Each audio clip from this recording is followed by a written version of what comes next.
What up guys, it's Mitchell. Can't seem to find a great time to record at my house, so I'm at a busy cafe. Sorry about the noise. In today's video, I want to go ahead and answer the 10 most commonly asked questions that I receive on Facebook and my Facebook group Travel Tubers, which you should check out. Link in the description. I get personal messages about this stuff on Facebook all the time, and I have a ton of different, genres of questions about what current products from Zhiyun work with Nikon cameras. Do they plan to make things work in the future? And I've got the 10 most commonly asked ones, and I'm gonna knock them out right now. Before we jump into that, if you're on the new blockchain social network, Steemit, go ahead and check out my profile there. One is, will the built-in follow focus support work for Nikon cameras? No. Short answer, no. Long answer, there's not enough Nikon video shooters in the world for Zhiyun to prioritize working on the compatibility for their hardware with the Nikon software on Nikon DSLRs.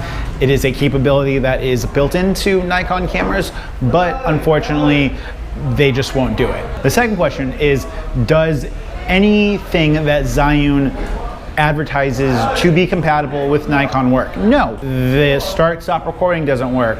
None of the features that actually involve connecting your camera to the gimbal work. The third most commonly asked question was, how do I focus with Nikon cameras?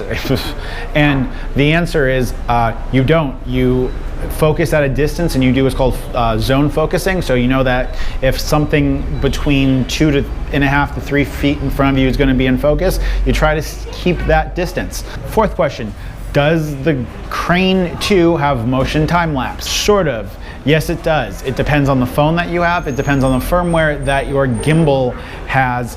And unfortunately, we haven't seen a lot of software development from Zhiyun since they announced this gimbal and the features that it has. Question number 5, will the FPV mode that's available in the Crane Plus be coming to the Crane 2? Supposedly yes. According to some of the user groups on Facebook, Zhiyun has released beta versions of the Crane 2 firmware that will support this FPV follow function. Question number 6, is the new Crane Plus a better option for Nikon shooters? Yeah, no. If you're a Nikon shooter and you have vowed never to switch to a company that is not Nikon, then we are likely not going to see we're not going to see a drastic weight savings in the upcoming Nikon cameras, and even the upcoming Nikon mirrorless cameras. You're still probably going to have to be using F-mount glass or adapters, so the extra payload capacity of the Crane 2, in my opinion, is just a better option for dedicated Nikon shooters. Should I buy the follow focus for the Crane 2 if I'm a Nikon shooter? And my answer is no. And here's why. So the Crane 2 has a really high payload.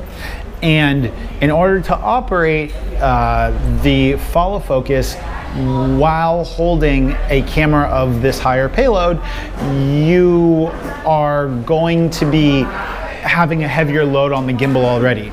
And trying to manipulate smooth movement with that gimbal with one hand while using your other hand to manipulate focus is just, it's a completely unreasonable task to do. It's not really that easy to hold a one-handed gimbal with such a heavy payload for a long period of time. Can you do it? Yes.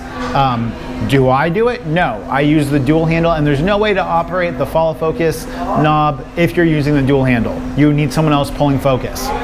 Question number 8, is the dual handle a must-have accessory? Now, if you're a Nikon shooter, again, for the reason I just stated, I would say yes. It is a must-have accessory because your arms are going to get very tired and you're not going to be able to sustain that one-handed payload for many or most Nikon DSLRs because they're so heavy. Question number 9, will Zhiyun support Nikon cameras in the future? No. Short answer, no. It just is not in their best interest economically to devote the people and the resources to supporting Nikon cameras. The last and final question, should I buy the Moswa Air or should I buy a DJI Ronin S or should I buy the Crane 2? DJI is not going to invest the money to make a working follow focus via software for Nikon cameras. There's just not enough Nikon shooters out there for video for them to sell a working there's just not enough Nikon shooters out there for them to support the development of that software. In that case, if we're just comparing for payload capacity and stuff like that, if you're only basing things off of payload capacity, I still think the Crane 2 might be the best bang for your buck when it comes to payload capacity. I hope you guys have enjoyed this video. This has been your 10 most commonly asked questions about Zhiyun, the Zhiyun Crane 2, and its compatibility with Nikon products.